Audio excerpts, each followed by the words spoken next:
चमोली जिले के जोशीमठ में भूधसाव पर सामने आई वैज्ञानिक संस्थानों की रिपोर्ट ने सरकार की टेंशन बढ़ा दी है। दरअसल रिपोर्ट में कहा गया है कि जोशीमठ पहले ही अपनी क्षमता से अधिक भार उठा रहा है। ऐसे में यहाँ नए भारी निर्माण न किए जाएं। रिपोर्ट में पूरे जोशीमठ के धंसने की आशंका को नगण्य करार दिया गया है। साथ ही प्रभावित क्षेत्र की लगातार निगरानी और विस्तृत भूवैज्ञानिक अध्ययन की आवश्यकता पर बल दिया गया है। बता दें कि राष्ट्रीय आपदा प्रबंधन प्राधिकरण यानी कि NDMA ने अपनी रिपोर्ट में कहा कि जोशीमठ क्षेत्र को नो न्यू कंस्ट्रक्शन जोन घोषित किया जाना चाहिए। पोस्ट डिजास्टर नीड असेसमेंट ने भी अपनी रिपोर्ट में इस बात का जिक्र किया है। आपको बता दें कि साल 2011 की जनगणना के अनुसार जोशीमठ की जनसंख्या 16,709 थी, जिसका घनत्व 14,054 प्रति वर्ग किलोमीटर था। जिला प्रशासन के अनुसार इस संवेदनशील शहर की अनुमानित आबादी अब 25 से 26,000 के बीच है। वहीं सचिव आपदा प्रबंधन डॉक्टर रंजीत सिन्हा का कहना है कि रिपोर्ट का अध्ययन किया जा रहा है, जबकि सत्ता पक्ष और विपक्ष इस रिपोर्ट के सामने आने के बाद आमने सामने आ गए हैं। हुई थी 8 संस्थान जो भारत सरकार के हैं महत्वपूर्ण, जो कि लैंडस्लाइड या सब्सिडेंस में अपना काम करते हैं, उन सब से जांच कराई गई थी।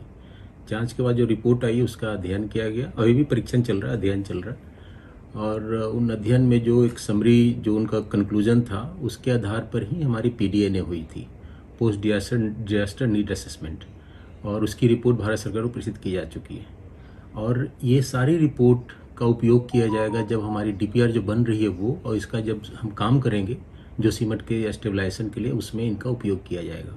हम निश्चित रूप से ये उत्तराखंड राज्य के लोगों को विश्वास दिला सकती है। राज्य की सरकार अपने मुख्यमंत्री पुष्कर सिंह धामी जी के नेतृत्व में ये विश्वास दिला रही है कि जहां पर भी इस तरीके के दिक्कतें और परेशानियां हैं उनका तुरंत निराकरण किया जाएगा, विस्थापन का काम किया जाएगा, और जो भी अविलंब से अविलंब जो कार्रवाई होगी उनके विस्थापन के लिए सरकार करने के लिए कृत संकल्प है।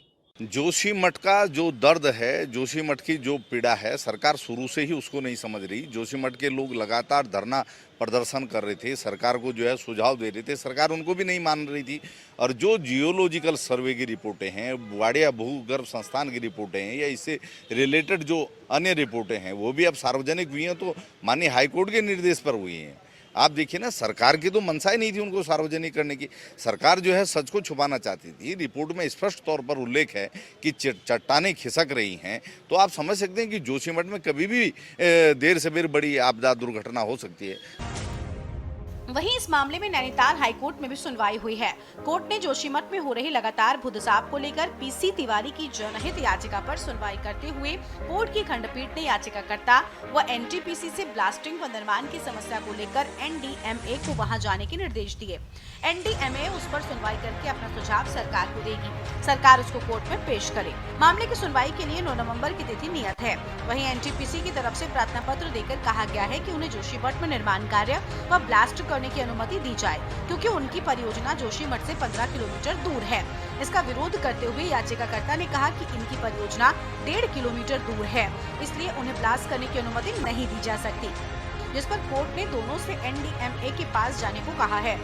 आपको बता दें कि अल्मोड़ा निवासी उत्तराखंड परिवर्तन पार्टी और चिपको आंदोलन के सदस्य PC तिवारी ने 2021 में जनहित याचिका दायर कर कहा था कि राज्य सरकार के पास आपदा से निपटने की सभी तैयारियां पूरी हैं और सरकार के पास अब तक कोई ऐसा सिस्टम नहीं है जो आपदा आने से पहले उसकी सूचना दे। कि आज जो सुनवाई थी वो एक इंटरिम रिलीफ एप्लीकेशन पे थी जो NTPC ने फाइल करी थी, और बहुत शॉकिंगली NTPC ने उस एप्लीकेशन में ब्लास्टिंग की परमिशन मांगी है, कंस्ट्रक्शन की परमिशन मांगी है। पिछली सुनवाई में मल्टीपल रिपोर्ट्स कोर्ट के सामने आई थी और NTPC कहीं ना कहीं कोर्ट को ये भी बोल रही थी कि हमारा नाम नहीं है, मिसलीड कर रही थी। तो कोर्ट ने ये बोला कि ये सारे जो डिसीजन हैं वो सरकार लेगी, ये हम नहीं ले सकते, क्योंकि एक रिकॉल एप्लीकेशन जो सरकार ने पास करी थी उसके पैरा 15 में सरकार ने बोला है कि हमने सारे कंस्ट्रक्शन, भले ही वो प्राइवेट हो या स्टेट कंस्ट्रक्शन हो या रोपवे कंस्ट्रक्शन हो, वो हमने बैन कर दिया है। तो इस सब के बाद कोर्ट को ये उचित लगा कि NDMA जो नेशनल लेवल पे डिज़ास्टर मैनेजमेंट अथॉरिटी है, वो पिटिशनर और NTPC दोनों को सुने कंस्ट्रक्शन के काम पर। लेकिन इस रिपोर्ट में कई चौंकाने वाले खुलासे भी किए गए हैं, जिसके तहत NDMA ने अपनी रिपोर्ट में सरकार से जोशीमठ क्षेत्र को नो न्यू कंस्ट्रक्शन जोन घोषित किए जाने की मांग की है। इसके साथ ही CBRI ने अपनी रिपोर्ट में जोशीमठ में अंधाधुंध निर्माण पर सवाल उठाए। इसके साथ ही कई महत्वपूर्ण सुझाव भी सरकार को दिए गए हैं। देखना होगा सरकार इस रिपोर्ट पर क्या कार्रवाई करती है। Uttarakhand desk report.